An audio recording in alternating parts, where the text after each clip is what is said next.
The general feeling about this development around the corridors of power, including even cabinet where you sit? You know, politics is a game of so many things. It's a game of compromises. It's a game of dialogue. It's a game of so many things, and mainly when it comes to multi-party politics.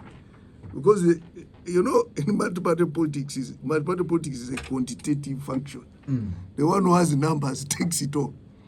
And therefore, it's not new that President Museveni is meeting opposition leaders.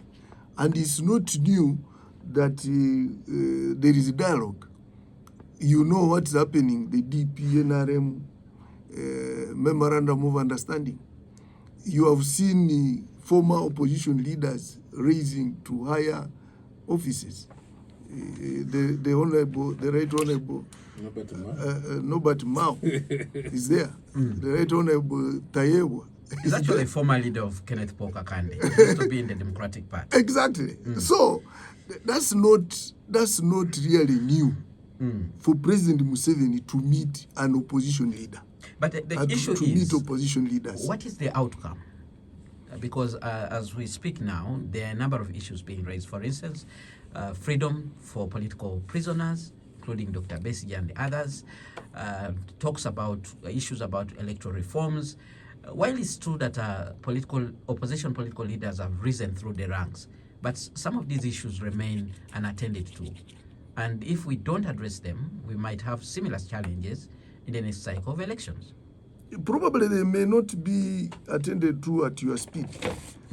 But you know, in a dialogue, it's not a one-day event. Dialogue is not a one-day event. The Honorable Sivambi went to meet the president, and obviously they laid down demands that, you know, political prisoners should be released, including Kizza Besigye. There is need for electoral reforms. So I think now the discussions have started, and we should pray that they continue so that we get electoral reforms. Because so many times the issue of electoral reforms has come up, and I think it's high time we attend to those electoral reforms. All right. So that people can be comfortable. All right. Yeah. Kenneth Kakande, very quickly on this issue of talks. NUP, main opposition party, you seem to be missing at the table.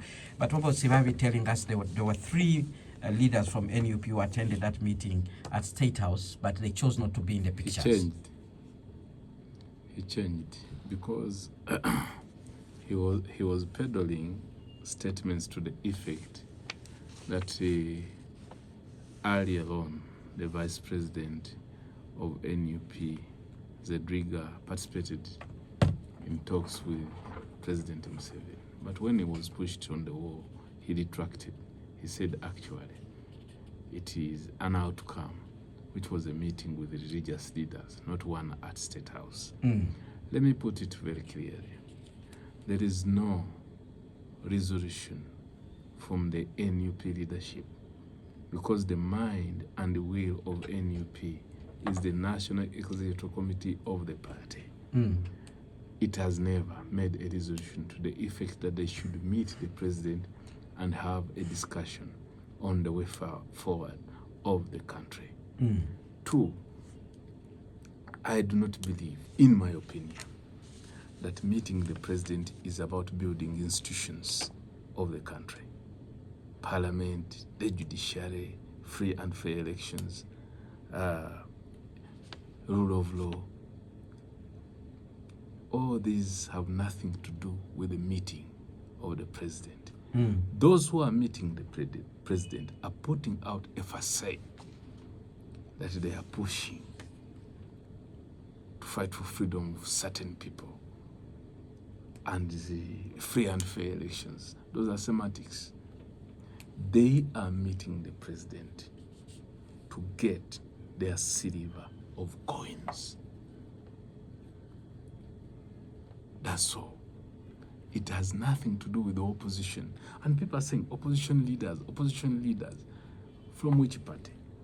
Even the FDC where Nsibambi comes from is saying, no, we have not sanctioned. These are individuals We can be individuals and make our own decision. It does not mean when I decide to do something that my faith, my nationality, my party, that is the position of my party or my faith or my nationality, that if I do something, the Baganda have done it. No, that's not the case. So if NUP is invited to these talks, will you take part in them? No, we can't. We can't, because the president is the tormentor. I do not believe that the president arrests members of NUP, incarcerates them for 7 years without proper trial by mistake. It is a design. Won't you be losing an opportunity to address someone? There is no opportunity. Face to face? So there is no loss. There is no opportunity. There is no loss. When you are going to, one time I participated in a training by Americans. And in one of those trainings, they taught us, before you meet someone, go and make a background check of that person. Because people operate in patterns. So if you are going to meet Mr. Museveni about free and fair elections, go back to the time when he was a catechist. He said here that if you lose an election and you feel there's something wrong about it, go to court. Did he go to court? All right. Let's go